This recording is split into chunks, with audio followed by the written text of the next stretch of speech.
Good morning and welcome to 5 a.m. ramblings of a canine nutritionist. So, one of the questions that I get asked multiple times on a daily basis is about specific ingredients. And for the most part, they usually tend to be either protein meals or grains. And I get asked, "Hey, Allie, are these ingredients okay?" And it's a very hard question to answer, and people don't realize how hard it is to answer it. You would think it would just be a straightforward answer, but in actuality, it's not. And I'd like to take a moment to explain why. Specifically, when it comes to grains, but it also pertains to meat meals as well, what people need to keep in mind is that these ingredients are not fit for human consumption.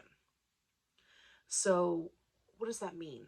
Well, it means that they can be the leftovers of processed ingredients, like the hulls of grains or, um, various pieces of the grain, right, that ended up on the floor of the processing plant and they swept it up and sold it to a dog food company. In as it pertains to protein meals, it can be from various parts of the animal that were from rendering plants shipped on trucks that then sat outside for days until they were processed and cooked down into a powder. You have to remember that these things are waste products from human food processing, right? So when someone says to me, "Hey, is this specific ingredient okay?" It's very hard to say yes or no. And it's also very hard to research it and actually get some kind of real answer about where that ingredient came from.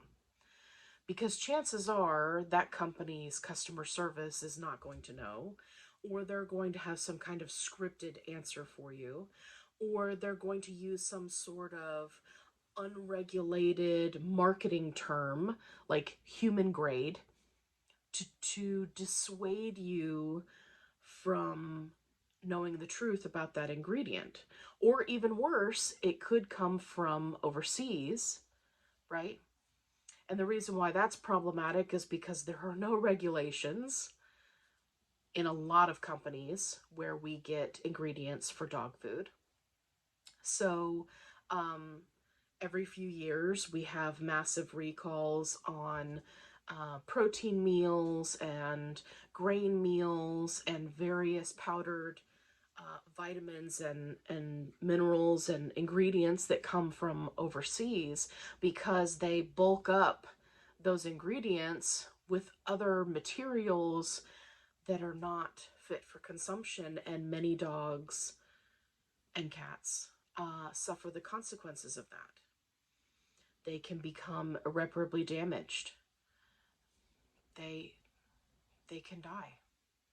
And it happens all the time. And many times nothing is done about it. Nothing. So it's hard.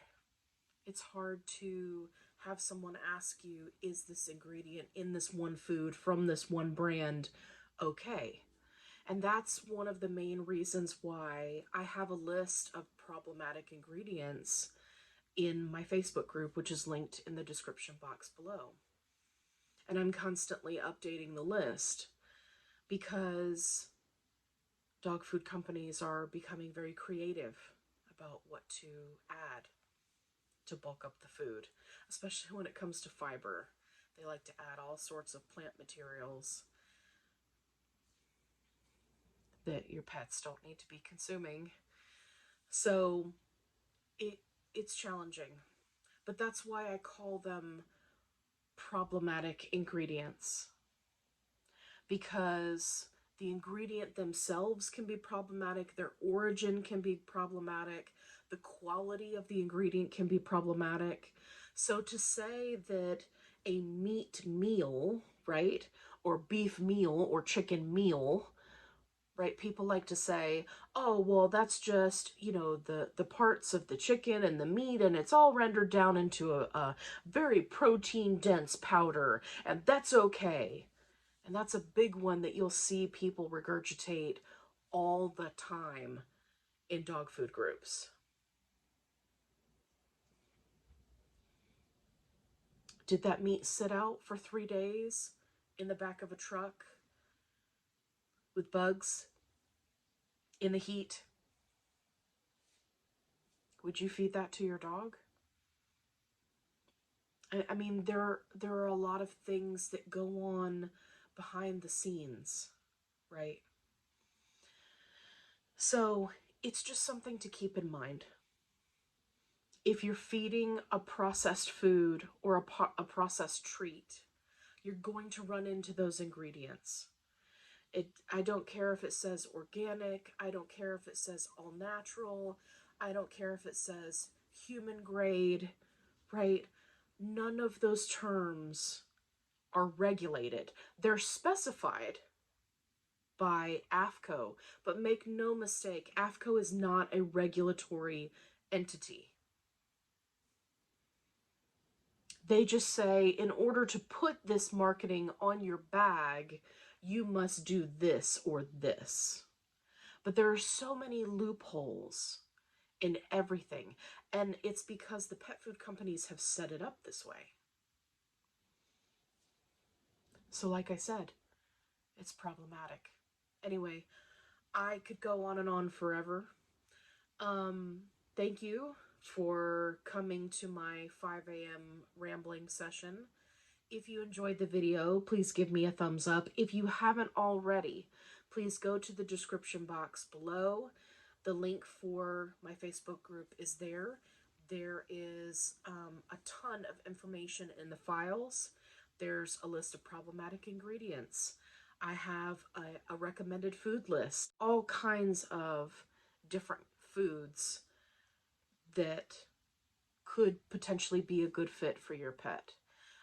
There's also free, complete, and balanced recipes available in the files of my group. So if you're looking to feed real human grade food to your pet, which is not hard to do, I have videos that show you how to do it.